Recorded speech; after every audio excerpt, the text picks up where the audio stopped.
Bonjour et bienvenue dans ce nouvel épisode de notre podcast Comedy is not dead, la radio de la résistance. Et j'accueille toujours avec plaisir mon acolyte de toujours, Jérémy Croza. Bonjour Jérémy. Ouais, salut les fanzous.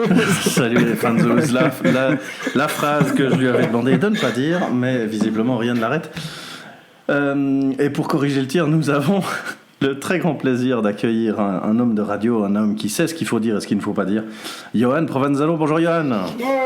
Alors salut les fanzous, salut à tous. Bon, moi c'est bon, je rends mon tablier, j'en ai marre. Ça nous fait plaisir que tu sois là avec nous. Enfin, quand je dis avec nous, évidemment, on respecte le confinement, donc on est chacun chez soi. Oui. Voilà. Commençons par le commencement. Santé. Santé les gars. Parce que Qu'est-ce que vous buvez moi, je me suis fait un petit Manhattan. Ah, c'est... Oui, on se laisse pas. C'est aller. de l'alcool, ouais. Oui, écoute, ce confinement me laisse un peu de temps pour m'adonner au plaisir des cocktails, donc voilà. Au plaisir de la cirrhose, c'est vraiment... Je sais pas ce qui va m'avoir en premier entre le coronavirus et l'alcool, mais c'est une course qui est lancée. Putain, on est tous dans ce problème-là.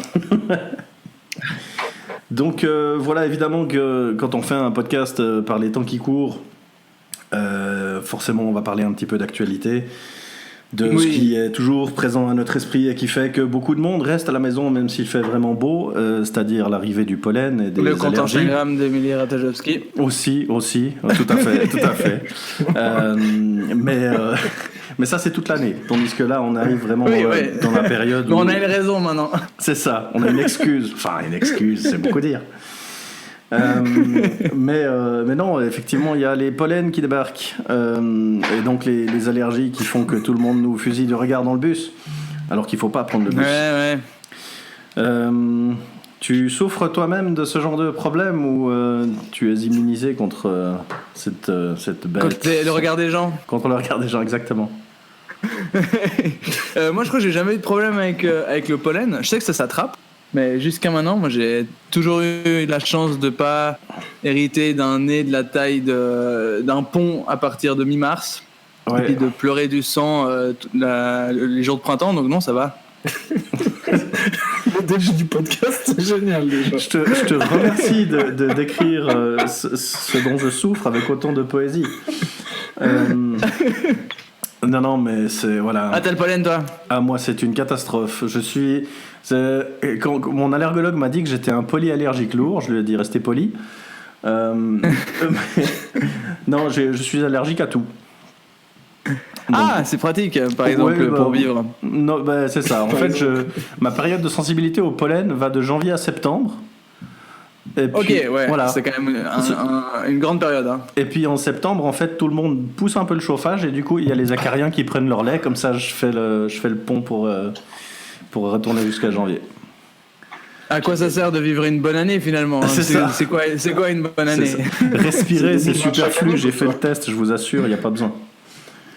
C'est surcoté. C'est vraiment surcoté. On va dire ça aux 20 000 personnes sur respirateur là, putain. Sorry. Ouais, au moins eux, l'horaire il est filtré. Donc voilà. En parlant de ça, toi ça se passe comment le confinement? Ça va? Tu supportes? Tu deviens fou? Tu dis moi? Oui.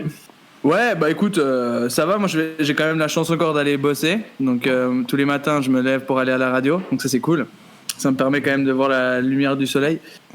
Tu fais ta photosynthèse, c'est bien, Oui, c'est ça, je me pose en haut d'une colline, je ferme les yeux et je prends le soleil. Et puis non, autrement, ça va, je crois que je gère pas mal. Je joue beaucoup aux jeux vidéo pour être honnête, je crois que c'est un des trucs qui me canalise. Et puis je fais beaucoup de sport aussi parce que vu que je peux plus tant pratiquer du foot parce que je fais du foot et puis que j'ai besoin de me défouler, je fais du sport de mon côté et puis ça va très bien aussi quoi. Moi c'est tout pareil, en tout cas pour les jeux vidéo. Ouais, moi j'ai beaucoup avancé aussi dans les jeux vidéo.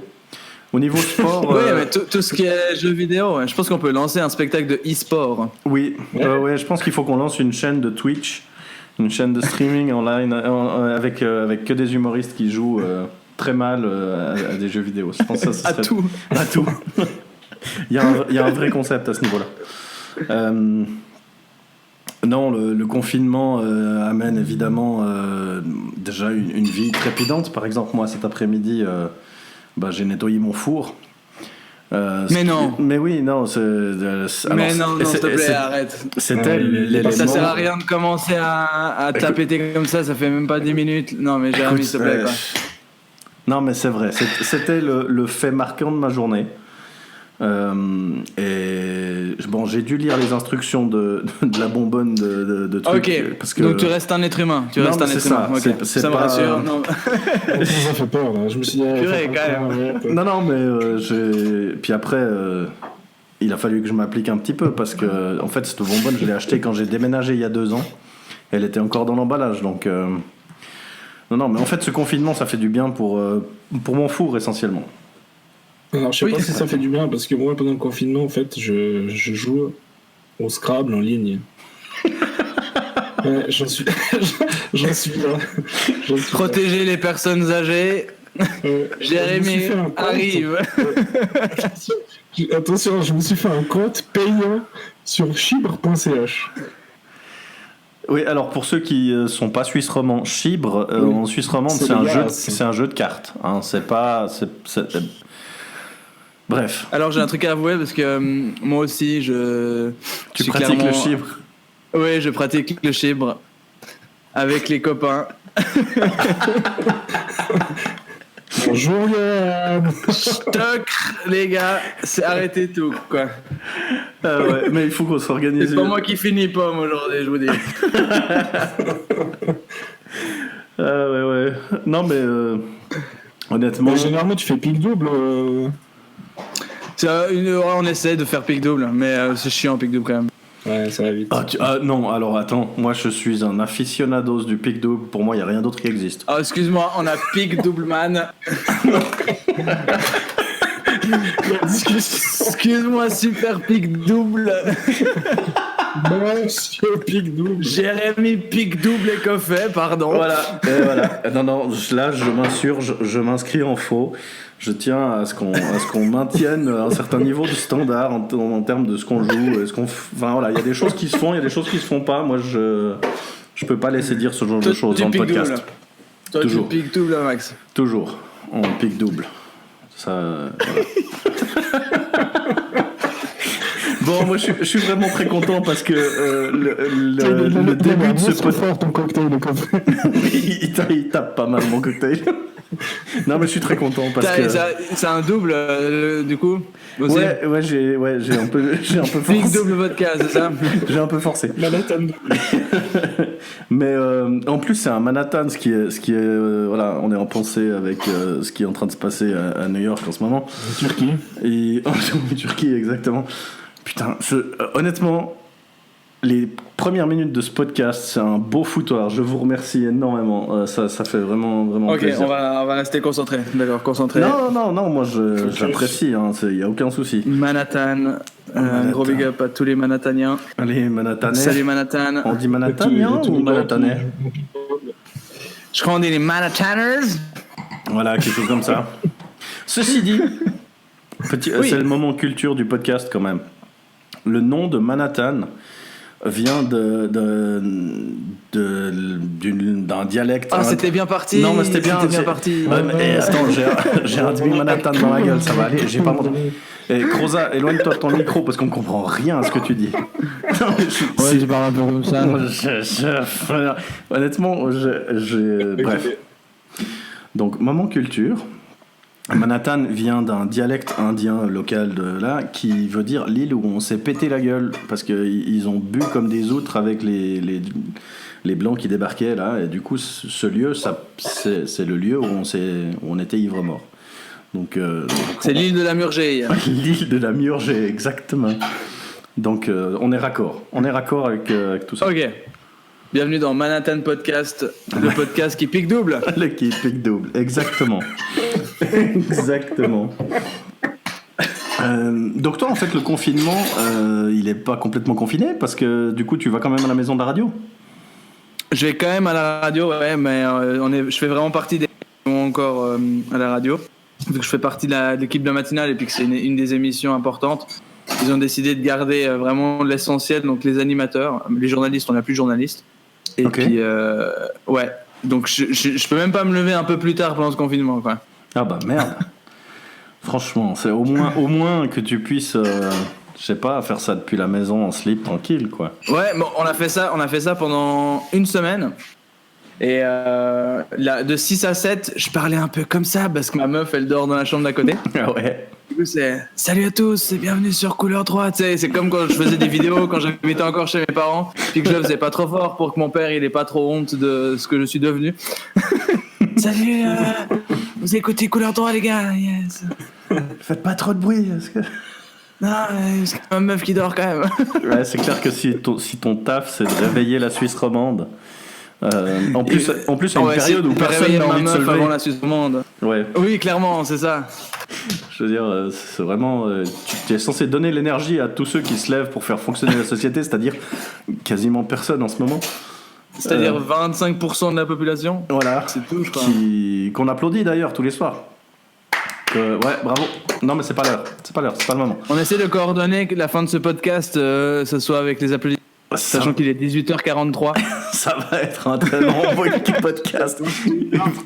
Il va falloir que j'aille me refaire un Manhattan à court. Après, on tape le carton. D'accord, il n'y a pas de souci. Donc voilà, ça veut dire que tu prends les transports publics pour aller au travail. Non, j'ai quand même une voiture. Non, parce que c'est Indiana Jones en ce moment, les transports publics. Ouais, non, ça fait bientôt un mois que j'ai plus mis les pieds dans un train. J'ai une voiture pour pouvoir faire les allers-retours et puis ça me sauve quand même pas mal la vie parce que je pense que j'aurais pas été capable d'aller continuer d'aller travailler avec le train, non, ça aurait été trop chaud. Ouais. Y a quand même... J'aurais pu prendre une amende par exemple. Une quoi? Une amende. T'imagines, je prends une amende. Pour faire quoi? Pourquoi? Ok, j'ai pas. Parce que un jour je paye pas le train puis je prends une amende. Ah. Mais parce que tu fais ce genre de choses, t'es un jeune rebelle. Bah des fois ça se peut que j'oublie, tu vois. Puis un jour paf j'oublie puis je prends une... T'imagines? Bah, en temps de coronavirus, j'ai une amende. Très tôt le matin. C'est là que les hôpitaux sont surchargés. C'est fou, non mais une amende, t'imagines? Parce qu'on sait qu'il y a l'amicale des contrôleurs de train qui nous écoutent en général. Donc... On les salue d'ailleurs, on les remercie pour leur travail. Salut Bernard. Salut Jérôme. Jean-Michel. Toujours. C'est fou comme les apprentis ils ont quand même 45 ans dans ces.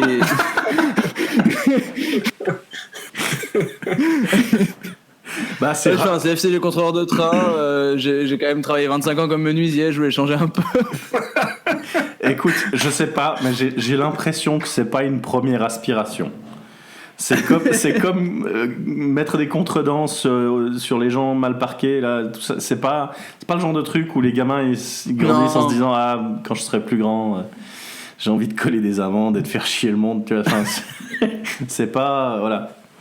Après je peux me tromper. Alors que c'est vrai que analyse de données, tous les enfants ont envie de faire ça. Bah j'espère bien, bordel. Excuse-moi, mais c'est un vrai métier ça.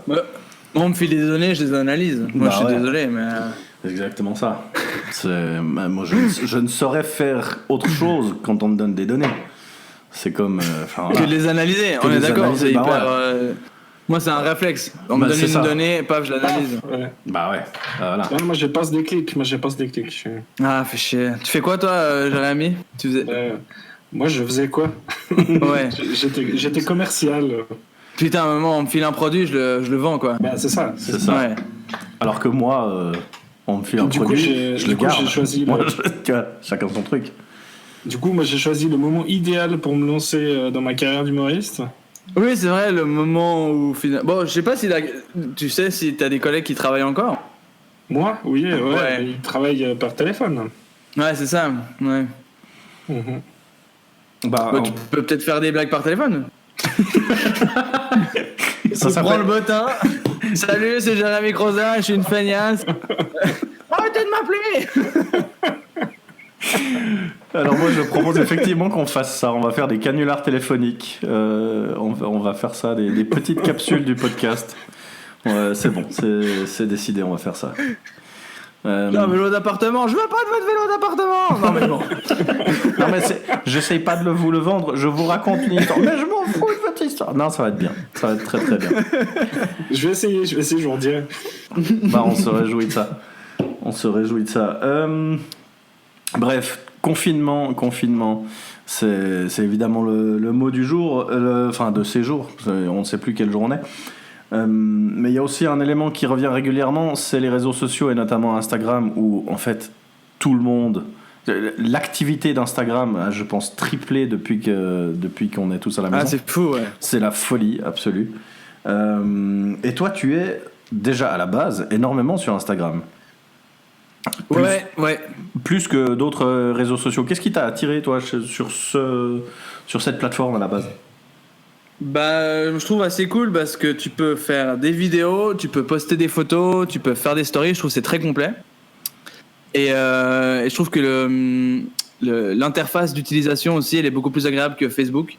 Où maintenant c'est un ramassis de partage d'articles et puis de photos dont on n'a plus envie de voir la tête parce qu'on les a déjà vues 100 000 fois. Et je trouve qu'Instagram, il y a un algorithme qui est beaucoup plus généreux dans la diffusion de contenu. C'est beaucoup plus agréable pour voyager et puis surtout pour proposer, quoi. Et je pense que pendant ce confinement, bah, c'est une source d'inspiration incroyable pour les humoristes ou pour les gens qui sont pas forcément humoristes et puis qui aiment bien quand même faire des blagues, etc.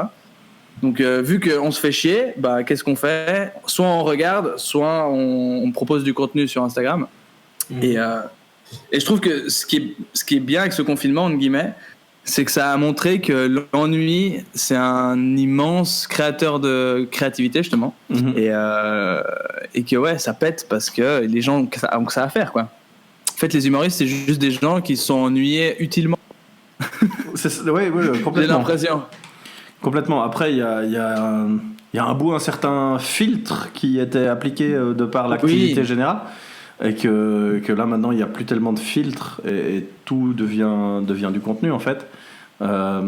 Donc c'est vrai que moi maintenant sur Instagram, alors il y a des trucs géniaux qui sortent et je suis vraiment très content effectivement que ce confinement pousse certaines personnes à se lancer parce que tout d'un coup on voit arriver des gens qui ont vraiment un truc des nouvelles têtes, ouais, c'est ça. Des nouvelles têtes, des gens qui arrivent vraiment à embrasser ce nouveau format ou cette nouvelle façon de s'exprimer ou être là-dessus.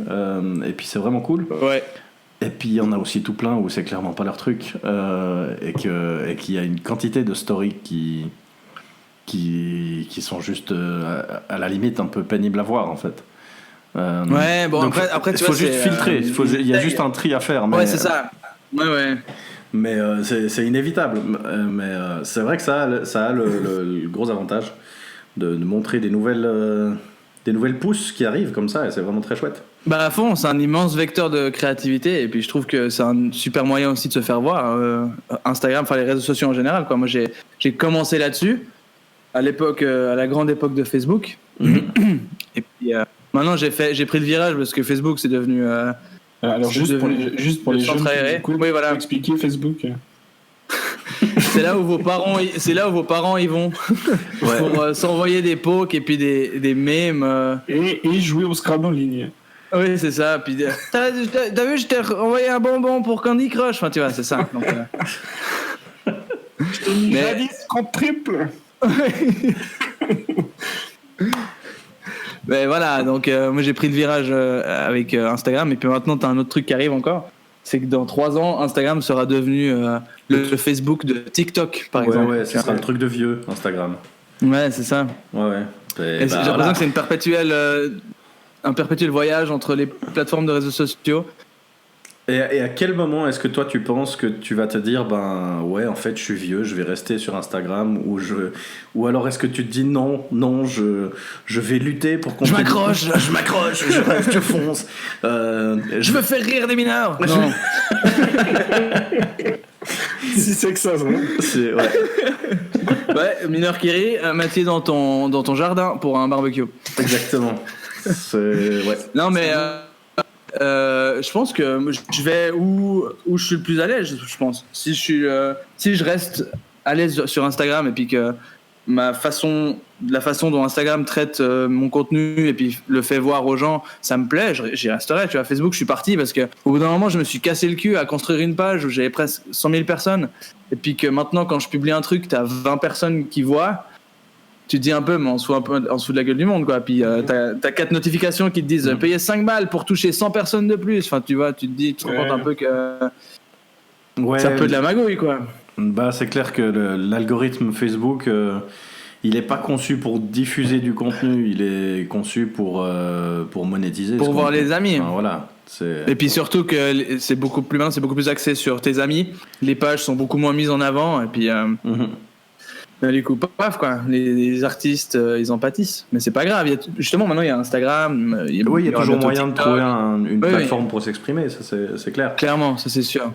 Ce que j'ai aussi remarqué par rapport à la manière dont tu abordes Instagram, c'est que tu fais pas nécessairement. Alors peut-être que je me trompe, hein, mais j'ai l'impression que tu fais pas de distinction entre ton compte privé et ton compte professionnel, public. Ouais. Il y a pas. Alors que pas mal d'artistes font cette distinction. Comment tu gères cette absence de frontière en fait entre les deux? Tu publies tes photos de vacances et en même temps, enfin voilà. Bon, après il y a quand même toujours une certaine. Je publie ce que j'ai envie de publier, tu vois. Tout à fait. Et du coup cette espèce de frontière entre privé et public, elle existe quand même parce que les choses privées entre guillemets que je publie, ça reste quand même une publication sur un compte qui est public, etc. Donc, je sais pas comment dire ça, mais il y a quand même une distinction. Mais c'est vrai que je réfléchis pas forcément plus que ça à ce que je mets sur Instagram, tu vois. Puis que les gens, ils sont tout autant contents de voir une photo de moi avec ma meuf qu'une vidéo un peu marrante ou un truc comme ça. C'est en tout cas l'impression que j'ai. Ma copine est une véritable machine à like sur mon compte Instagram. Ouais, justement, j'avais une question que j'avais prévue par rapport à elle. Parce que dans les stories que tu postes de temps en temps, j'ai l'impression qu'elle fait preuve d'énormément de patience par rapport à certains aspects de ta créativité. Toi t'es pic double man, elle c'est patience woman. comment elle vit cette notoriété à travers tes publications? Je crois que ça va, elle se marre bien. Après je peux pas tout publier non plus, il y a quand même un aval de... Je dois quand même lui montrer, je sais pas si je lui fais une blague ou un truc comme ça et puis que ça lui plaît pas... Elle me laisse pas publier, mais autrement, je crois qu'elle est assez relax par rapport à ça. Et puis, toi, ça va, ça t'embête pas que je publie un peu les trucs de toi, Pauline? Elle m'a fait un dos d'honneur, donc je crois que ça joue. Ok, c'est bon. C'est validé. C'est validé, on garde. Oui, c'est tout bon. Et puis évidemment, par rapport toujours sur Instagram, moi, je peux pas passer le sujet d'Instagram sans évoquer celui que j'aime d'amour tendre, Arnaud Larigole. Je suis idole à tous. C'est mon idole. Pour moi, il est encore plus drôle que Johan Provenzano. C'est gentil. Donc pour ceux qui suivent pas et qui ont l'immense tort de ne pas suivre Johan sur Instagram, déjà allez-y tout de suite. Thor, le dieu nordique ou bien ouais, exactement. Ouais, c'est ça, le frère de Loki. Tout à fait. Ça, j'avais vu dans les Avengers, ouais. Et en plus, Arnaud Larigole se tient au courant de toutes les dernières tendances culturelles du moment, c'est bien. Ah, je suis fan de Marvel, c'est Marvelios. Marvelios. Ouais. Alors, on pensait pas avoir autant d'invités aujourd'hui autour du podcast. Moi non plus, pour être honnête. Non, je me demande, il y a déjà des gens qui t'ont dit, écoute, on trouve que Arnaud Larigole, il est plus drôle que Johan Provenzano. Ah, mais bien sûr. Oui, il y a même des meufs qui m'ont écrit comme quoi elles voulaient épouser Arnaud Larigole. Et j'ai dit qu'il n'était pas disponible parce qu'il sortait avec Arnaud de la Rigolette. Enfin, tu vois, mais il y a une vraie. Je comprends pas l'engouement qu'il y a autour de ce personnage, pour être très honnête avec vous. Écoute, moi, il me fascine. Parce que c'est tellement simple. Enfin, c'est mon personnage où je me dis, j'ai un jeu de mots de merde, et ben je vais me foutre un filtre et puis je vais faire alors. Oui, mais c'est justement ça. En fait, on s'identifie Parce que Mais je crois qu'il y a un truc on a de tous quelqu'un dans tendresse. notre famille. Il y a quelque chose C'est de ça. profondément affectueux envers Arnaud Oui, c'est Larigol, de la parce que tendresse. il on me en semble. connaît Ouais. 10, 20 chacun de ces gens qui sont sûrs d'avoir trouvé le jeu de mots qui va faire La rire bonne tout le blague, monde, la ouais, bonne ouais. blague, Ouais. et qu'ils le disent. On peut donner des noms, non? Ouais, non, on va éviter de balancer des noms. Non, mais en fait, il rit déjà, et quelque part, c'est pas la blague elle-même, c'est la personne qui fait Non, rire. c'est le gars. C'est le personnage, oui, c'est ça. Mais je crois qu'il y a. C'est ce que j'ai pu identifier, c'est une certaine tendresse que les gens ils ont envers ce personnage, quoi. Mais je pense Complètement. aussi que tu fais des blagues que tout le monde, enfin que les gens pensent, mais ils osent pas les faire, tu sais. Oui, peut-être aussi, ouais. Je suis d'accord. Ça te traverse l'esprit, tu fais non, c'est trop nul. Et puis après, tu Non, il faut pas le dire. Il est né comment, Arnaud Larigol? Il est né parce que je me baladais sur Instagram, puis j'ai vu ce filtre, et puis je me suis dit, mais ok, il y a une tête qui est marrante, et puis du coup, je vais essayer de mettre une voix qui est marrante. Puis je suis arrivé à ça, et puis.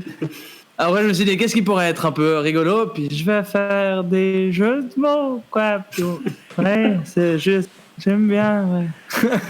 Mais oui, je crois que c'est ça, c'est né un peu, c'est très spontané, quoi. Mais un peu, j'ai l'impression comme tout ce que je fais avec Combat et aussi, c'est un autre truc que je fais sur Instagram. Oui. C'est né exactement de la même chose, quoi. J'ai vu ce filtre, je me suis dit, putain, ça fait trop. En mode, je peux faire l'accent albanais et puis dire Combat. Et puis après, c'est parti comme ça, quoi. Et c'est devenu quasiment un mème à ce stade-là. Mais oui, il fait partie des trucs un peu incontournables, c'est assez fou, quoi. Et d'ailleurs, Ecofé a une anecdote à ce sujet Moi, ah bon? Quoi? par rapport à son imitation. Oui, par rapport à ton accent, ben voilà, des Albanais. Albanais. Moi, au début où je t'ai rencontré, j'étais sûr que tu venais des Balkans, en fait. Ah, c'est vrai? Ouais, il m'a fallu vraiment quelques fois où on s'est rencontrés, où tout d'un coup, après, je me suis dit, non, mais en fait, il vient pas des Balkans. Non. Mais Mais j'ai grandi au milieu de. J'ai grandi à Villeneuve, j'ai fait du foot là-bas toute ma vie. Et ça explique tu peux bien être les sûr qu'à choses. partir des haies 1, tu es entouré d'Albanais et tu es entouré justement de parents, de potes albanais qui sont là. Et c'est venu assez naturellement, quoi. Mais oui. Non, j'ai pas d'origine albanaise. Mais t'es pas le premier à me le demander. Ouais, c'est quelque chose d'assez fréquent, parce que tu le fais vachement bien. Voilà. C'est très gentil, Jacob. Merci beaucoup. Hein. Justement, par rapport à ces accents, parce que c'est pas le seul accent que tu fais. Non. Comment tu... Parce que c'est souvent, voilà, sur scène ou comme ça, Ouais. c'est un équilibre qui est souvent difficile à trouver, c'est un exercice dangereux. On est vite un peu accusé d'être indélicat dans le meilleur des cas et franchement raciste dans d'autres. Et toi, j'ai jamais vu cette situation. J'ai l'impression que les gens, au contraire, sont même très contents que tu prennes l'accent de leur ethnie ou leur région du monde, etc. Comment ça se fait? Comment tu trouves cet équilibre? Je pense que c'est avant tout dans la façon dont tu l'amènes, je pense, et que l'accent, c'est pas l'accent qui est sujet entre guillemets au rire, c'est pas l'accent qui crée le rire. Je pense que c'est le contenu qui vient avec l'accent. Et je pense que l'accent, au-delà d'être une façon d'imiter une nationalité ou un dialecte ou quoi que ce soit, c'est avant tout aussi tout un mode de pensée, toute une vision, toute une culture, et que du coup tu peux apporter des éléments que tu peux pas forcément apporter quand tu parles normalement entre guillemets, et que avec cet accent arrive un bagage culturel qui donne des références pour des blagues qui n'existent pas forcément quand tu les fais en discours apporté ou un truc comme ça. Et je pense que l'accent il est accessoire à la blague et que c'est pas la blague en soi. Et je pense que c'est ça qui me permet de dire je me moque pas, c'est un outil, quoi. Et je pense que c'est ça que les gens y perçoivent. Après peut-être que je peux me tromper, mais et je pense aussi surtout que c'est jamais dégradant, c'est jamais de la moquerie, et puis c'est toujours fait, j'ai l'impression, avec un minimum de bienveillance, quoi. Oui, tout à fait. Alors, moi, c'est aussi un peu ça que j'avais vu dans ce que tu fais. C'est quelque part, on sent une vraie affection pour des gens mais oui, à fond, de il y a ton clairement entourage ça. ou qui ont peut-être inspiré certains de tes personnages. Ouais. On sent que c'est pas... Le but est... jamais de se moquer, c'est d'abord d'évoquer Non, une c'est ça, réalité, d'évoquer un truc. Et puis quand j'ai commencé à faire ça, moi c'était une de mes premières vidéos sur Facebook, donc je te parle de 2013. Ouh, ça nous rajeunit pas. Ouais, c'était MC Tercuit. Ça, c'était une de mes premières vidéos. Et je faisais l'albanais et plein de gens à chaque fois me disaient mais mec, tu vas te faire péter la gueule. Et je pense en 7 ans, j'ai dû avoir 3 commentaires où on me dit arrête de faire l'albanais et puis un message privé. Autrement, c'est les premiers à se marrer.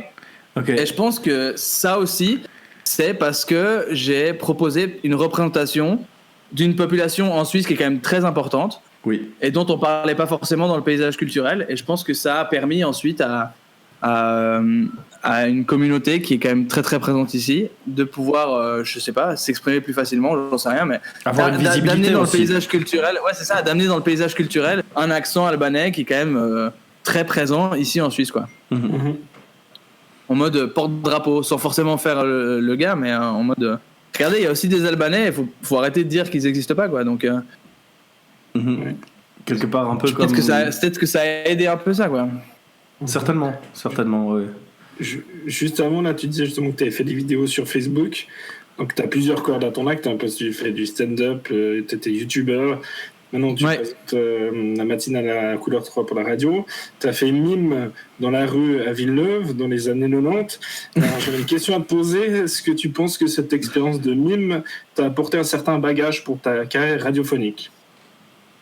Un mime, ça se voit. Un animateur radio, ça s'entend.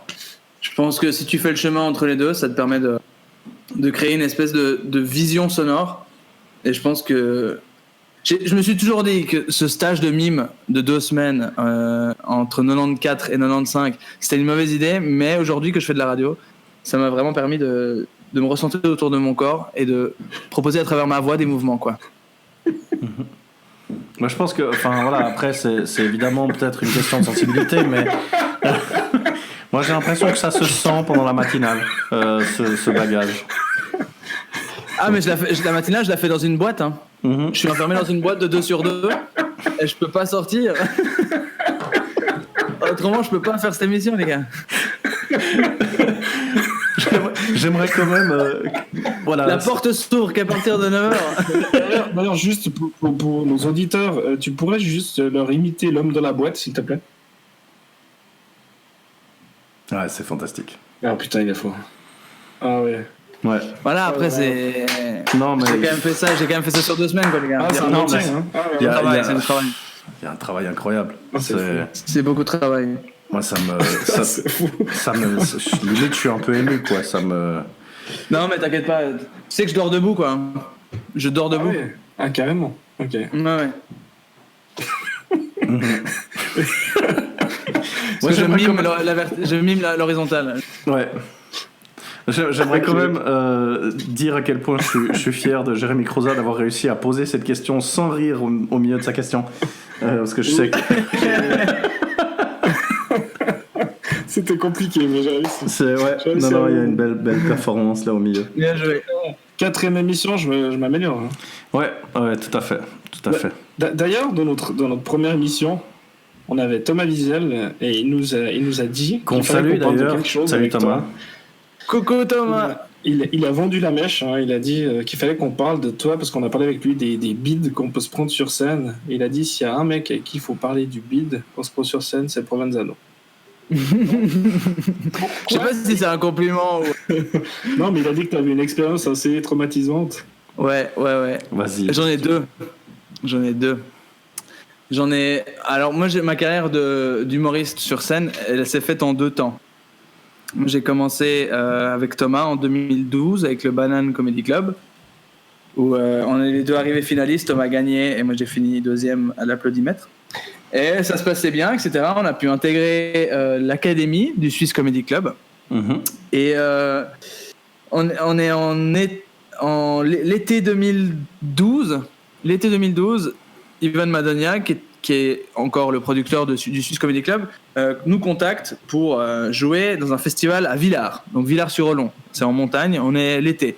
Mm-hmm. Et moi, tu vois, j'ai pas beaucoup de scènes à mon actif. Je suis hyper content. Je me dis, trop bien, en plus, je joue avec les gens, pas de l'académie, entre guillemets, tu vois, c'était Edem là-bas, il y avait Jesse Cobel, il y avait Faraj Vaziri, je sais pas si vous connaissez. Et il y avait tous ces mecs que je regardais comme ça en mode putain, eux ils sont déjà dans les grands du Swiss Comedy Club, tu vois, moi je vais jouer avec eux, trop bien. Et on arrive à Villars, et c'est l'été à la montagne, donc il y a déjà pas grand monde. Et on joue dans une 150 places. Ok. Je suis hyper stressé, j'ai un seul sketch à cette époque-là, c'est un sketch que je fais en personnage de André de la Crotta, qui est un vaudois un peu adios, salut, Joe, qui est comme ça. Je suis déguisé, je passe en 3. Et je regarde pas dans la salle pour voir s'il y a du monde. Premier passage, j'entends pas beaucoup de réactions, tu vois. Je me dis c'est peut-être le premier, tu vois. Quand tu commences, t'es un peu en mode oh, putain, les premiers, c'est trop difficile d'être premier et tout. Ouais. Et ensuite t'as le deuxième. Et là, pas beaucoup de réactions. J'ai dit putain, je me chie dessus, je vais voir. Et là, je vois que dans la salle, il y a 10 personnes. Dans une 150. Et on est 8 humoristes. Et le gars juste avant moi, qui s'appelle Lucas Santos, il faisait des imitations, il vient de Villars-sur-Olon. Et il fait son passage. Et quand il termine son passage, il y a 4 personnes qui se lèvent et qui partent. Et en fait, c'est avéré que ces 4 personnes, c'était ses parents et sa famille.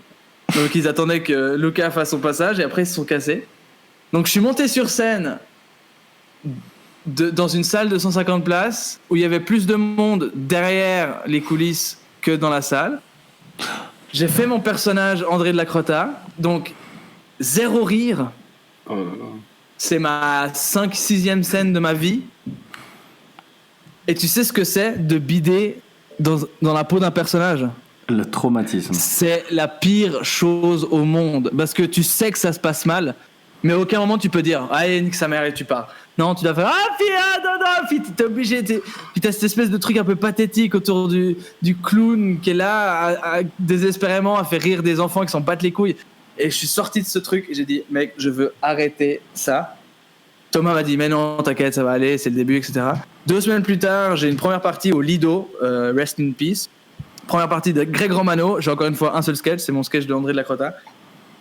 Et première partie de ma vie, je monte sur scène, je fais André de la Crotta, pas un seul rire, je sors, je dis vas-y c'est bon, à toutes. Je vais voir après le spectacle et tout le public en fait c'était des Français de Lausanne qui connaissaient Greg Romano, donc ils n'avaient aucune référence en lien avec mon personnage d'André de la Crotta. Et là j'ai dit c'est bon, j'arrête, je suis pas fait pour ces conneries. J'avais 19 ans, en 2012, j'avais 20 ans. Et j'ai arrêté le stand-up pendant 3 ans parce que ça m'avait traumatisé, quoi. C'était horrible. J'ai bidé 2 fois de suite avec le même sketch, alors que le sketch s'était super bien passé pendant le Swiss Comedy Club, pendant le Banane Comedy Club. Et je me suis dit, mais mec, bider dans la peau d'un personnage, c'est horrible, mais bider 2 fois de suite dans la peau d'un personnage, mais c'est encore pire. Et j'ai dit, non, mais à toutes les gars, laissez-moi tranquille, faites vos spectacles où il y a plus de monde derrière que devant la scène. Et moi, je vais arrêter, et puis je vais faire prof, ça va très bien. Tu voulais vraiment faire prof à part ça? Ouais, moi je voulais être prof, ouais. Moi j'ai fait mon université, je me suis cassé le cul à aller à l'uni, parce que je voulais être prof à la base. Et puis c'est pendant l'université où j'ai commencé à pouvoir vivre de mon activité d'humoriste. Okay. Mais autrement, j'étais parti pour être prof d'anglais, moi. Ouais. Ok. Mais du coup, après ça, c'est là que tu as commencé à faire tes vidéos sur YouTube? Ouais, mais il m'a fallu un an quand même, entre deux. Parce que j'osais plus, quoi. Je me suis dit, mais mec, je suis pas marrant, en fait. Un an de thérapie ou... Non, c'était un an de... Mais arrête tes conneries, quoi. non, mais je sais vraiment le bide, ce que ça peut impliquer. Je l'ai vécu, j'en porte les cicatrices. Non, mais vraiment, on sait tous plus ou moins ce que ça représente. Donc, c'est vraiment pas grave, mais c'est les plus bénéfiques pour ta carrière aussi. C'est ça qui est horrible. Mais en faisant un personnage, c'est encore pire. Hein. Non, un personnage bidé en personnage, c'est la pire chose au monde. Vraiment, les gars. Moi, mon sketch, là où je fais des personnages Disney, j'ai bidé une fois avec, mais vraiment bide. Puis tu fais un Mickey, puis Donald, puis tu bides, je veux dire, c'est l'horreur. Ah, c'est horrible. T'as vraiment, tu sors de ton corps, et puis tu te vois déguisé. Ouais. Puis tu te dis, mais qu'est-ce que j'ai fait pour en arriver là, tu sais? Pourquoi tu fais ça? Vraiment, pourquoi? Qu'est-ce qui s'est passé? Et ouais, j'ai dû arrêter pendant un moment parce que je pouvais pas, quoi. C'était pas possible pour moi. Mais après, les gens se foutaient de ma gueule et tout. Non, c'était compliqué. Les gens se foutaient de ta gueule? Ah ouais, clairement. Mais tu sais, moi, je viens d'un endroit où... Enfin, Villeneuve, la Riviera, c'est très... dès le moment où tu essayes de faire un truc un peu artistique, en tout cas à l'époque où j'ai commencé, tu es très vite jugé parce que la Riviera, c'est connu un peu pour être un peu guindé, un peu... En tout cas, Villeneuve-Montreux, c'était comme ça. Ok. Et les gens d'un peu de mon âge, ils me regardaient un peu en mode « Tu fais quoi, gros? Vas-y, arrête tes conneries, tu te ridiculises plus qu'autre chose. » Ok. Alors, moi, c'est vrai que... Enfin, l'expérience du bid en lui-même, j'y suis passé. J'avais l'impression que tout le monde savait que je m'étais pris un bid et puis que c'était un truc qui allait me suivre toute ma vie et qu'il y avait un truc comme ça un peu inéluctable. Mais c'est vrai que, en fait, avec un peu de recul, je me suis rendu compte que c'était surtout moi qui me faisais mes projections dans ma tête. Non, mais c'est sûr et certain. C'est sûr. Toi, tu te prends un bid, c'est le pire moment de ta vie, mais quand le public il te va prendre un bid, il dit bon, bah ok, voilà, dommage. Et puis le lendemain, ils ont déjà oublié. Le surlendemain, toi, t'es déjà en train de remettre ta vie en question. Mais putain, mais est-ce que je dois faire des enfants? Parce qu'imagine, on leur parle de ça quand ils seront plus vieux. Et tout. Non, mais tu vois, c'est fou. Bon, moi, j'avais déjà fait les enfants, donc c'était ça. Voilà. Putain, on va leur en parler à l'école. Ouais. Alors qu'en fait, le public, c'est vrai qu'ils ont tendance à oublier. Mais oui, ils s'en foutent. À part certaines personnes très spécifiques, on salue Olivier Murit, espèce de connard, qui arrête pas de me le rappeler. Mais c'est normal, c'était... Alors moi j'étais là au plus gros bid Ecoffair, enfin un des... Non, mais ça va. C'était l'anniversaire d'un mec pour ses 30 ans, donc c'est clair que lui il va s'en souvenir, surtout que c'était 15 minutes de... Ouais, c'était horriblement long. Mais comment ça se fait? T'avais écrit exprès pour le jour même? Alors en fait, non mais c'était... Moi j'avais commencé en février et c'était mon premier mandat payant en août, où en plus c'était pas moi qui avais obtenu le mandat, c'était justement Croza qui est ici présent avec nous. Et il m'invite à venir avec lui.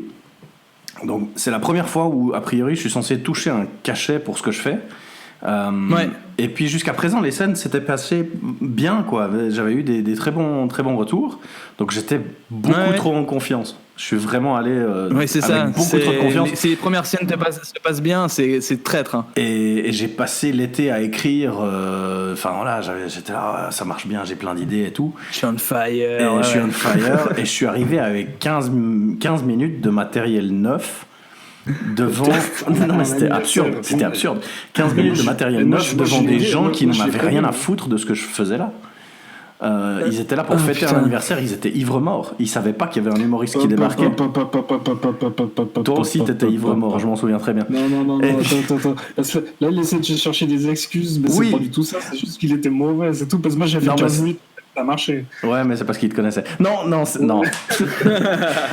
J'essaye juste de sauver un tout petit peu mon estime de moi dans ce moment-là. Non, c'était une catastrophe.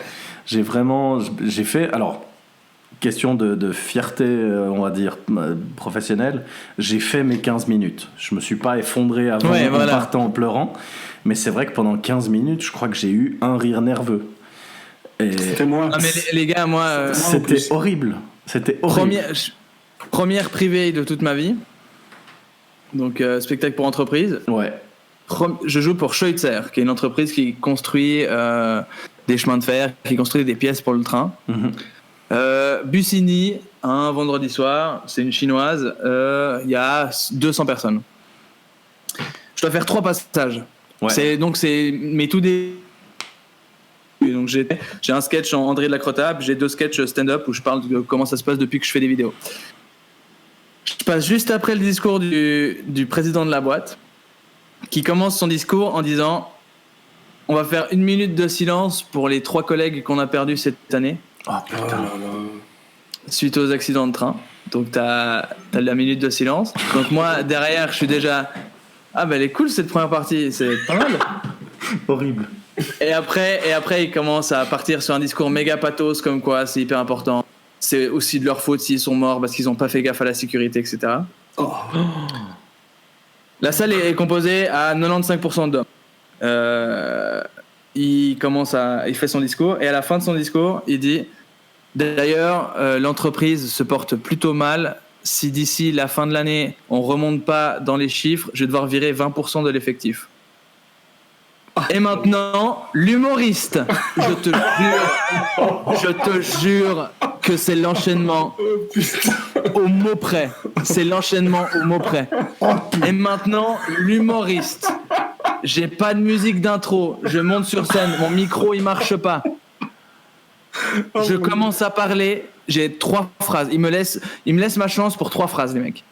Ils sont déjà généreux vu le contexte. Il est pas marrant. Et ça commence à parler. Pire moment de ma life pendant 8 minutes. Pire moment de ma life pendant 8 minutes. Je sors de scène, j'ai envie de mourir. Je suis avec Sébastien Cortési qui s'occupe de moi. Et qu'on salue. Salut Seb. Et il me dit, mec, c'est le mandat, c'est ta première privée, t'inquiète, ça va aller. L'organisatrice, elle vient vers nous. Je suis désolé. Deuxième passage. Pire, même pas 3 phrases d'essai. Non, je vais tout en mode pilote automatique. Merci, à tout à l'heure. Je retourne, j'ai envie de mourir. J'y revais. Pire moment de ma life encore. Et je sors et je suis dégoûté. Et je me dis, mais putain, les privés, c'est la pire chose au monde. Et en fait, non, c'est juste que les mecs, ils voulaient pas m'écouter. Et puis surtout que leur patron leur avait dit, c'est de leur faute si leurs collègues ils sont morts. Et puis qu'ils vont se faire virer à la fin de l'année s'ils améliorent pas. Ah là là, quelle horreur. Ah non, mais les gars, moi j'ai ces histoires de bide. Mais putain. Ah, moi j'ai fait aussi un truc du genre, mais c'était pour un souper du foot. Et, ils avaient prévu une box avec un micro, il y avait 200 personnes, donc déjà ça sentait mauvais. Et derrière moi, en fait, ils avaient mis un petit box, j'étais dessus comme ça.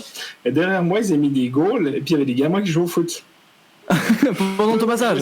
Ouais, pendant mon passage, quelle horreur.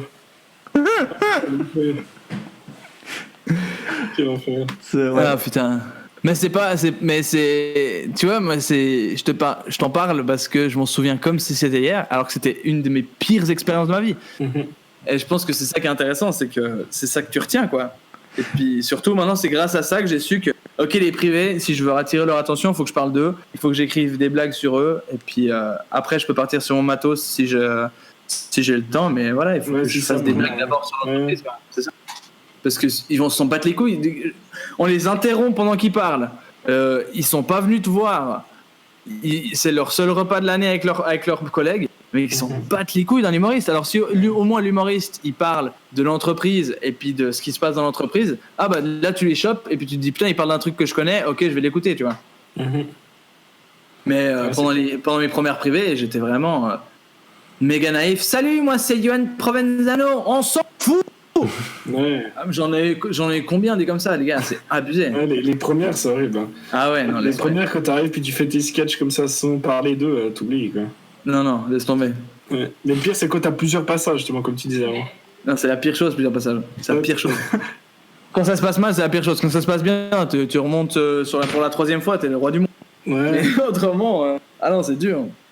D'ailleurs, avant, tu disais là, que le moment où tu as arrêté justement l'humour, après tu as recommencé à faire des vidéos, mais du coup, tu as recommencé quand, enfin, ta deuxième vie d'humoriste?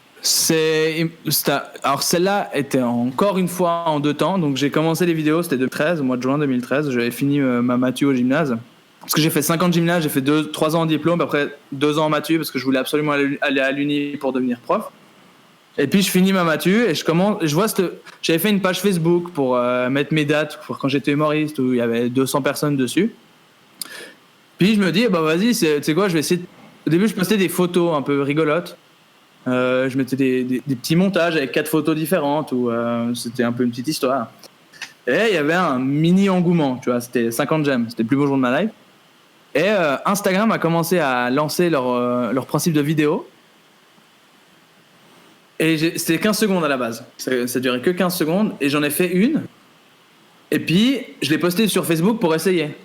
Et là, j'ai vu 150 j'aime. Je me dis, mais putain, mais c'est incroyable. Et j'en ai fait. Et 2014, je me casse en Angleterre. Là, sur ma page Facebook, je crois que j'ai environ entre 35 et 50 000 personnes dessus. Ça avait bien explosé. Ah ouais. Et je pars en Angleterre en séjour linguistique juste avant l'Uni. Et Thomas, il a une soirée à l'EPFL. Une soirée où il y avait Marie-Thérèse, il y avait Malvine et Renaud, il y avait Marina, Nathaniel Rocha, Marie-Thérèse Porchet, Edem et Jacques Bonvin. Et il m'a dit, et je te veux toi. Je lui ai dit, mais Thomas, je suis à Londres. Eh ben, je te paye le billet d'avion et je veux que tu remontes sur scène parce que c'est sur scène qu'il faut que tu sois. Les vidéos, ça va 2 minutes, mais il faut que tu fasses la scène. Et donc Thomas m'a payé l'aller-retour, enfin Thomas ou la soirée, m'a payé l'aller-retour de Londres pour que je puisse remonter sur scène. Et ça, c'était 1 an après avoir commencé les vidéos. Ah, c'est beau. Mais entre-temps, avec ces vidéos, moi, j'avais entre guillemets explosé. Et t'avais le F-Session qui m'avait écrit pour faire un passage sur scène au gala. Et moi, j'avais dû leur répondre, non, je suis désolé, mais j'ai rien pour la scène. J'avais eu plein de propositions en lien avec la scène et j'ai jamais pu dire oui parce que j'avais rien. À avril 2014 où Thomas m'a dit, maintenant tu te bouges le cul, tu remontes sur scène. Et j'ai fait ce sketch-là, il a duré 8 minutes. En mai, t'as Stéphanie Furer, la directrice du Théâtre de la Grenette, à Vevey, on salue, qui me dit « Ok, je t'ai mis une date pour janvier 2015, tes 5 premières dates de spectacle. » Et j'avais pas de spectacle, c'était mai 2014. J'ai dû écrire tout un spectacle pour finalement proposer le spectacle en janvier. Wow. 5 soirs pleins, parce que justement, j'avais cette page Facebook qui était méga qui était on fire, quoi. Et puis j'ai pu faire mes 5 soirs, j'étais complet, mais genre 3 mois avant, quoi. Et c'était là où je me suis rendu compte. Et putain, en fait, il y a un vrai public qui vient d'internet pour venir me voir sur scène. Et puis c'est comme ça que c'est reparti, quoi. Et depuis, maintenant, je concilie les deux parce que j'adore ça, quoi. Et globalement, comme ça, c'est quelle catégorie de population qui vient te voir, qui t'a vu sur internet, qui vient te voir? Quelle tranche d'âge, Je pense que c'est assez représentatif des stats que j'ai sur Instagram ou sur Facebook. Ça va de 15 à 40. Si c'est les gens qui me connaissent, après t'as les plus vieux qui viennent parce qu'ils sont abonnés ou parce qu'ils ont entendu à la radio ou quoi que ce soit. Mais je pense que c'est une population qui est quand même assez large. Mais ouais, c'est 15, 40, un truc comme ça. Mais pour être vraiment 18-35. Ok. Du coup, la reprise, la reprise c'était fin 2014, quoi. Début 2015, j'ai eu mon spectacle, quoi. J'ai tourné 1 an et demi. J'ai fini à Morche-Sourire sous le chapiteau. Oh putain. Et puis en 2015, c'est quand t'as fait la première fois Montreux?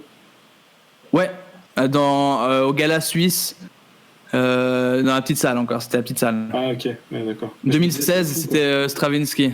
Ok, je me disais, c'est fou, le gars, il fait une année, puis bim, il a Montreux. Ouais, j'avais aussi cette espèce de hype, entre guillemets, avec les vidéos, quoi. Ouais. J'étais sans faire le gars, j'étais un peu tout seul en Suisse romande à faire ça, et puis il y avait cette espèce de hype, il y avait beaucoup de gens qui m'appelaient pour que je travaille avec eux, que ce soit Roman d'énergie, enfin, il y avait vraiment une espèce d'engouement autour de ça. Maintenant, c'est vraiment beaucoup calmé, c'est tant mieux. Mais il y a eu cette espèce de hype, et que j'ai peut-être pris un poil trop tard avec la scène. Mais j'ai tourné 1 an et demi avec ce spectacle. Et puis la dernière du spectacle, c'était Sous le chapiteau à Morche-Sourire en juin 2016 ou 17, je sais plus. Mais ouais, c'était un super spectacle. Mais encore une fois, c'était un premier spectacle. Maintenant, je le revois. Puis je grince un peu des dents, quoi. Ça reste un premier spectacle. C'est compliqué de revoir du matériel qu'on a fait il y a quelques années en arrière, c'est clair. J'aurais bien voulu avoir mon premier spectacle et l'engouement qu'il y avait avant, maintenant, avec le bagage que j'ai, etc. Parce que ça reste un premier spectacle, quoi. Je suis attaché, c'est comme mon premier tatou. Il est pas incroyable, mais je l'aime parce que c'est mon premier tatou. Je pense que c'est un peu ça avec mon premier spectacle. Et là, maintenant, donc ça fait quoi? Ça fait 1 année à peu près que tu as repris la matinale? Ouais, 1 année, et puis bientôt 1 année et demie. Moi, je termine en juin cette année. Ok. Ouais. Tu termines? Ouais, j'arrête la matinale en juin. Tu es usé jusqu'à la corde. Je me rappelle qu'on t'a croisé, justement, on s'est trouvés les 3 en fin de soirée, je sais plus où. C'était la première semaine où tu faisais la matinale et où tu expliquais que le rythme de se lever tous les matins, puis d'avoir les scènes encore les soirs et les machins et tout. Je crois que c'était à Bulle. C'était à Bulle, il me semble. Exactement. Ouais. Et tu disais, je sais pas combien de temps je vais tenir. Je pense que 2 semaines après, je me suis dit, vous savez quoi les gars, je fais 1 année et demie. Je suis allé voir le patron, j'ai dit, en juin 2020, je me casse. Ok. Et du coup, non, parce que c'est compliqué. Et du coup, tu as des nouveaux projets pour la suite? Un 2e spectacle, un truc bien plus stand-up. J'aimerais bien lancer j'aimerais bien avoir une émission radio à moi, mais pas en matinale. Et puis, peut-être lancer un podcast aussi, les gars.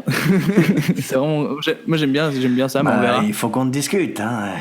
Ouais, putain, les gars, c'est important de travailler sur le même longueur d'onde. Mais non, et puis surtout un deuxième spectacle. Ouais. Et puis, essayer d'aller jouer un peu en France, aller tâter le terrain à Paris aussi, quoi. Ah, le rêve parisien. Bah, même pas tant que ça. C'est plus en mode... je peux mettre Achievement Unlocked en mode c'est bon, Paris, je crois que ça se passe bien pour moi, tu vois. Okay. Parce que je suis quand même très confortable en Suisse. Je crois que je rejoins un peu Thomas là-dessus. Il y a cette espèce de rêve parisien en mode si tu réussis à Paris, t'es un humoriste qui marche bien. Mais je pense que la Suisse, t'as quand même ce confort où t'es bien payé et puis si tu fais bien les choses, tu peux durer longtemps dans ce métier. Mm-hmm. Alors qu'à Paris, t'as un bon spectacle. Ton deuxième spectacle, il est un peu moins bien sur Bière Éduc. Tu finis en deuxième page de suggestion, ça devient plus compliqué, tu vois. Donc, t'as quand même ce confort en Suisse qui te dit non, mais c'est bien de réussir à Paris, mais c'est quand même cool de réussir si t'habites à Lutry, quoi, à la fin. En fait, le truc, c'est que de pouvoir dire en Suisse que t'as bien marché à Paris, ça fait nettement plus la différence que l'inverse, quoi.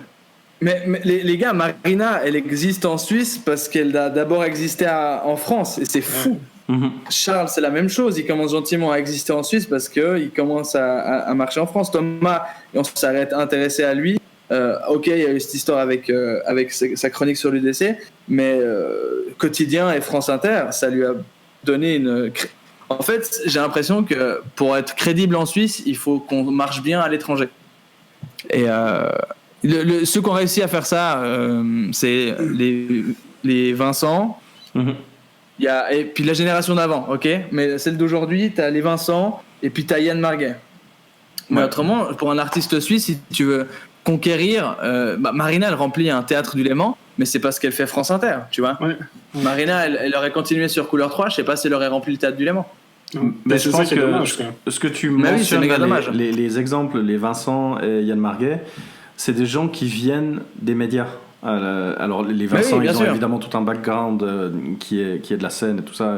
Enfin voilà.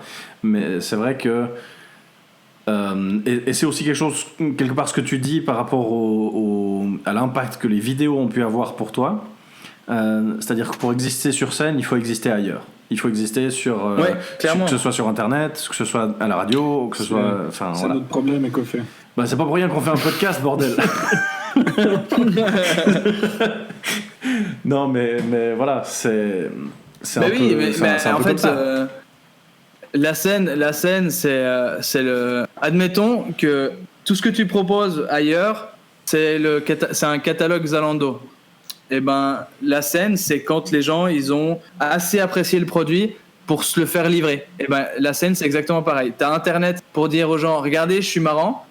Mm-hmm. Et puis, ok, c'est intéressant. Bah, tu sais quoi, je vais aller le voir sur scène. Je vais payer pour aller le voir sur scène. Et je pense que c'est exactement la même chose. C'est une vitrine immense pour se dire, ok, sur Internet, il me fait marrer. Maintenant, je vais procéder à une transaction et je vais aller le voir en vrai. Et je pense qu'aujourd'hui, plus que jamais, on est dépendant de ça. Bah, disons que là, en ce moment, on a un petit peu de peine à faire venir les gens dans les salles. Oui. Mais ouais, c'est compliqué. C'est un peu compliqué. Mais pour le moment, en fait, toute cette période de confinement, c'est un énorme teasing pour quand on pourra de nouveau revenir dans les salles. Ah, mais clairement, ouais. Ça va être la folie. Les premiers week-ends où on peut retourner dans les salles, il y aura un truc électrique. Ah, mais moi, j'espère que j'ai un spectacle le week-end ou un des week-ends après la levée du confinement. J'espère vraiment. Bah écoute, moi, c'est ce que je vise aussi. Je suis en train d'écrire mon premier one-man show. Non, mais vraiment, j'écris mon. Oui, clairement. Alors, j'étais déjà en train de l'écrire avant le confinement. Oui, mais du coup je bosse pour t'as cette motivation supplémentaire. Bah ouais, déjà parce que la scène me manque, mais j'ai l'impression d'être un junkie qui a pas eu sa dose, quoi. Ouais, clairement. Et du coup le jour où on peut remonter sur scène, ça va être la folie, quoi. Ouais. Ah non, ça va être fou. Et du coup, toi, entre les vidéos, la présence sur les réseaux sociaux, Instagram, ce genre de trucs, la radio, la scène. Oui. Qu'est-ce que tu préfères s'il n'y avait qu'une chose que tu devais choisir? La scène, 1000 fois. Ouais. Ouais. La scène, qu'est-ce qui fait la c'est mon différence? fils préféré. T'as le retour C'est direct. les sensations, c'est le temps mis à disposition, c'est le format, il y a tout en fait. Pour moi, la scène, il y a tout ce que tu m'as dit, la vidéo, les réseaux sociaux, la radio, il y a tout sur scène. C'est un condensé de tout. Et juste, tu te dis, mec, j'ai 1h30 pour faire rire des gens qui sont en face de moi. Ouais. C'est le meilleur moment de ta vie, quoi. Moi, à chaque fois que je monte sur scène, je me dis, ça va être le meilleur spectacle de ma vie. Et c'est exactement ça. C'est en mode, putain, ça va être trop bien et je vais apprécier chaque seconde de ce moment-là. Parce qu'il y a un partage qui est direct, qui est charnel, qui est visuel, qui est sonore, que tu pourras jamais retrouver avec de la radio ou avec des vidéos, quoi. Jamais. Ouais. Et moi, j'ai aussi l'impression que c'est quelque chose qui se vit quelque part en miroir dans le public. Ouais. Parce qu'il y a une énergie dans un spectacle vivant. Ouais. Ou un sketch que j'ai déjà vu 10 fois en vidéo sur les réseaux tournés, etc. Qui m'a fait sourire, que j'ai trouvé sympa. Puis voilà. Ouais. Je le vois en vrai, avec l'énergie d'une salle, avec la personne et tout ça, il va me faire rire. C'est tellement pas la même chose, c'est ça. C'est une énergie, un truc où... Et en plus, moi, c'est vrai que... Ah, mais c'est clair. Pour avoir été sur scène, du coup, j'ai aussi envie de donner un rire sonore. Parce que sur scène, on a besoin d'un rire qui s'entend. Ouais. Du coup, c'est une manière aussi d'encourager, de dire vas-y, va le chercher, va plus loin. Le rire, il te rythme ton texte, en fait. Le rire, c'est un dialogue. Hein. Un passage sur scène, c'est un dialogue. Tu parles, les gens ils rigolent, tu parles, les gens ils rigolent. Et si t'as pas le rire, le rythme, il est clairement déséquilibré, tu vois. Ah non, mais c'est 1000 fois la scène. Et d'ailleurs, j'arrête la radio, qui me propose une stabilité financière, qui me propose un job, qui me propose une exposition de fou, parce que j'ai pas la possibilité de pouvoir jouer sur scène. C'est la raison pour laquelle je me dis, en juin, ça fera 1 année et demie que j'ai fait de matinale, et puis j'arrête parce que j'ai envie de jouer, quoi. Ouais, je comprends. C'est sûr. C'est une réflexion qui ferait pas de sens pour quelqu'un qui a jamais fait de la scène, je crois. Ouais. Mais je comprends complètement ce que tu veux dire. Mais ouais, c'est ça. Je suis prêt à abandonner le confort d'un salaire juste pour me dire, ce soir, mardi soir, j'ai un quart d'heure à Bienne, je vais monter sur scène. Et puis jeudi, je serai à Saint-Moritz pour monter sur scène. Mais je peux le faire, quoi. J'ai fait la même chose, mais avec pas le bon timing. Mais c'est vrai que en fait, quand on dit les choses à haute voix, quand on dit, je sais plus, une fois, donc moi je bosse la journée, parce que j'en suis pas encore au stade où je peux me lancer comme ça, et puis je partais du boulot et j'allais à la chaude fond pour faire 5 minutes sur scène et rentrer dans la même soirée. Et en plus j'étais... Oui, je crois que ce soir-là, il y avait un bout de rémunération, enfin voilà. Sur le papier, c'est absurde. Oui, pour qui irait à la chaude fond de base et à la chaude 5 minutes? Non, mais oui, clairement. Moi, ça m'est arrivé d'aller jusqu'à Zurich, faire 2h30 de train aller, 2h30 de train retour, pour faire 10 minutes sur scène. C'était un des plus grands mais c'est normal. Un des plus grands kiffs c'est que normal. j'ai eu. J'ai adoré cette soirée. Mais sur le papier, ça fait pas de sens. Non, mais c'est ça aussi la puissance qu'il y a autour de l'exercice de faire de la scène. C'est que ça te procure des émotions que tu vas retrouver nulle part, quoi. On est des drogués en vrai. Mais clairement. Et là, je suis clairement en manque. Ouais. C'est dur, le confinement. C'est dur le fait que toutes ces salles soient fermées. Mais ça va rouvrir. Ouais, on espère pas trop tardivement quand même. Non. Et puis en attendant, les gens peuvent évidemment nous trouver sur les réseaux sociaux. On se réjouit de les retrouver. Toi, notamment, je pense qu'on peut mentionner ton compte Instagram, MyDudeness. Enfin, @MyDudeness. @MyDudeness. MyDudeness, qui est toujours très bien fourni et très drôle, et je te remercie pour ces moments-là. C'est gentil, merci. Merci d'être venu causer avec nous. Tu reviens quand tu veux pour rigoler, avec plaisir, les gars. boire un verre, et puis je pense. Jouer au chibre. Ouais, on va. Écoute, La prochaine fois, on s'organise, on tape le carton. Je crois il faut qu'on trouve faut qu'on trouve un quatrième. Mais on va organiser ça. On va trouver. Ça marche. Allez, merci bien. C'est bien les gars, c'est gentil. À tous les auditeurs, on vous dit à bientôt pour un prochain épisode. Ciao. Ciao.